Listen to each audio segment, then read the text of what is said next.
I don't usually get a workout when I'm preaching. This is tricky.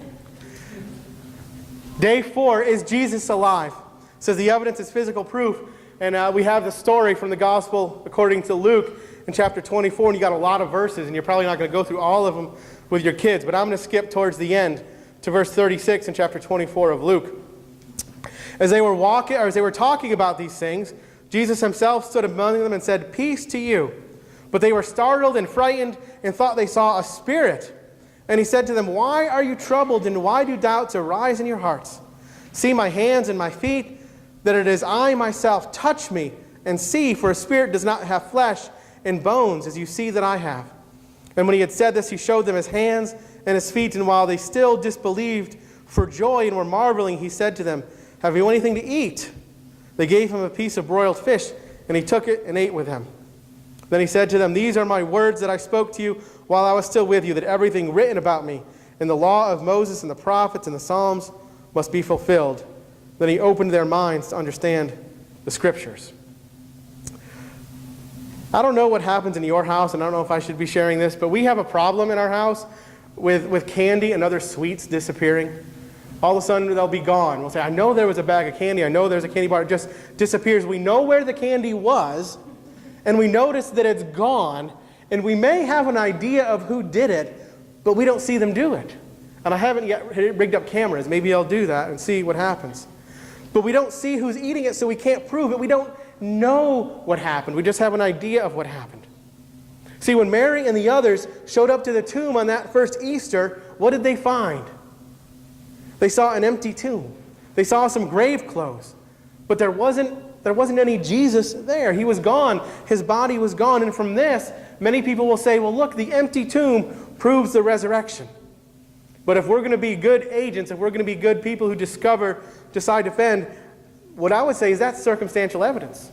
Just because the body wasn't there doesn't mean he was alive.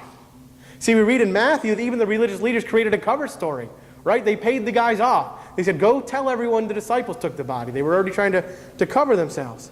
But some undeniable proof did come.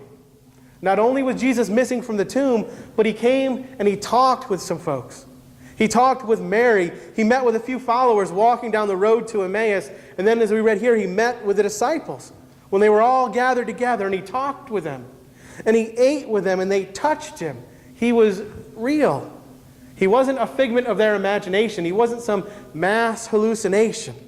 He wasn't a ghost there to haunt them. He wasn't a projection of their hope. He was Jesus.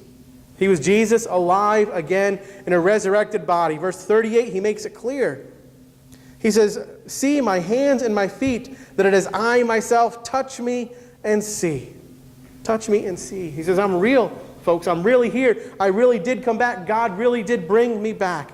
And though we don't see Jesus in flesh and blood today, we don't sit down with him, we don't eat with him today, we don't throw our arms around him today as much as we would like to, we know that he's still alive. How do we do that? Well, we see him in lives transformed.